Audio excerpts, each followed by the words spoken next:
जय श्री राम।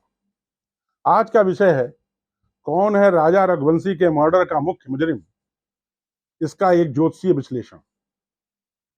इंदौर के राजा रघुवंशी और सोनम का विवाह 11 मई 2025 को हुआ।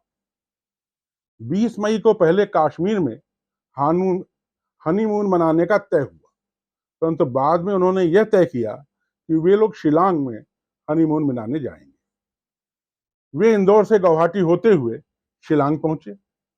वहां पर उन्होंने शिलांग स्थित बालाजी गेस्ट हाउस में चेक इन करने के बाद 22 तारीख को ही वे सोहरा नगरियाट की ओर चले गए। अगले दिन अर्थात 23 मई को सुबह 6 बजे ट्रैकिंग पर निकले। 7 बजे वे कलर्स पास पहुंचे और वहां पर उन्होंने 2000 सीढ़ियां चढ़ी, जहां पर 12:30 बजे से 1:30 बजे के बीच मर्डर करने वाले लोग राजा पर हमला करते हैं और उसे मारकर गहरी खाई में फेंक देते हैं। सोनम राजा का मोबाइल वहीं छोड़कर चली जाती है। 24 मई के बाद परिवार के लोग परेशान होते हैं और शिलांग पुलिस को सूचना मिलती है। सबके प्रयासों से स्कूटर और अन्य सामान 27 मई को प्राप्त होता है। इसके उपरांत 2 जून को मेघालय पुलिस ने वीसी डॉग झरने के पास राजा का शव गहरी खाई में पाया। टेटू और स्मार्ट वॉच से राजा की पहचान हुई। इसके साथ ही अन्य सामान जैसे हत्या का उपकरण आदि भी प्राप्त हुए। 4 जून 2025 को शव का अंतिम संस्कार किया गया। मेघालय की पुलिस इस संबंध में तेजी से जांच कर रही थी और उनको 3 अन्य अपराधियों के बारे में पता चला। 9 जून को सोनम ने गाजीपुर के ढाबे पर सरेंडर किया और उसे मेघालय पुलिस ट्रांजिट रिमांड पर शिलांग ले गई। 11 जून को मेघालय पुलिस ने 4 और आरोपियों को गिरफ्तार किया, जिनमें राजा कुशवाहा भी था। सोनम और राज के फोन कॉल्स व डिजिटल ट्रेल से इन 4 अपराधियों को पकड़ने में मदद मिली। वर्तमान में कहा जा रहा है कि यह अपराध सोनम ने कथित प्रेमी राज कुशवाहा के साथ मिलकर 3 कातिलों को 20 लाख रुपए की सुपारी देकर पति राजा की हत्या की योजना बनाई एवं हत्या करवाने में सफल रहे। हम ध्यान दें, विवाह और उसके बाद के फोटोग्राफों में सोनम खुश और हंसती हुई दिखाई देती है। इन फोटोग्राफों से कहीं यह आभास नहीं होता है कि उसको इस विवाह से तकलीफ है। फिर क्यों सोनम ने सत्या को कराया? अगर उसको राजा रघुवंशी से विवाह नहीं करना था तो उसके लिए मर्डर करने से ज्यादा आसान माता पिता को साफ साफ मना करना होता। मैंने इस संबंध में प्रश्न कुंडली बनाकर यह पता करने का प्रयास किया कि क्या सोनम ही इस हत्या की मुख्य आरोपी है। प्रश्न कुंडली के लग्न में मिथुन राशि है तथा इसी में बुध और गुरु विराजमान है।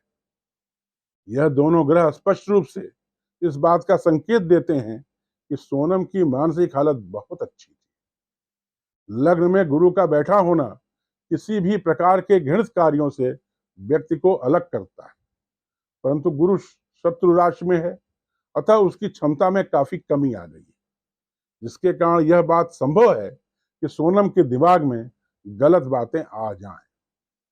छठे भाव में नीच का चंद्रमा है, जो कि नीच भंग राजयोग बना रहा है।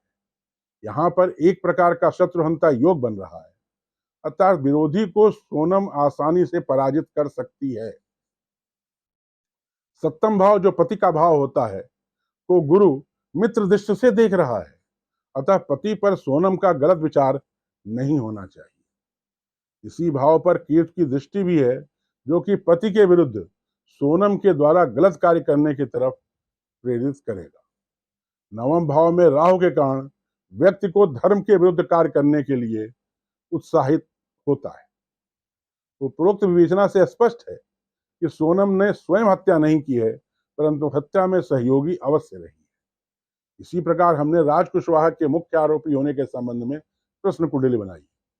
यह प्रश्न कुंडली सिंह लग्न की है। इसमें लग्न में मंगल बैठा हुआ है। यह स्पष्ट रूप से राज कुशवाहा के कठोर चरित्र के बारे में बताता है। लग्न में केतु है तो सप्तम भाव में राहु है, जिससे यह स्पष्ट होता है कि राज कुशवाहा अपने प्रेमिका के साथ दुर्व्यवहार कर सकता है।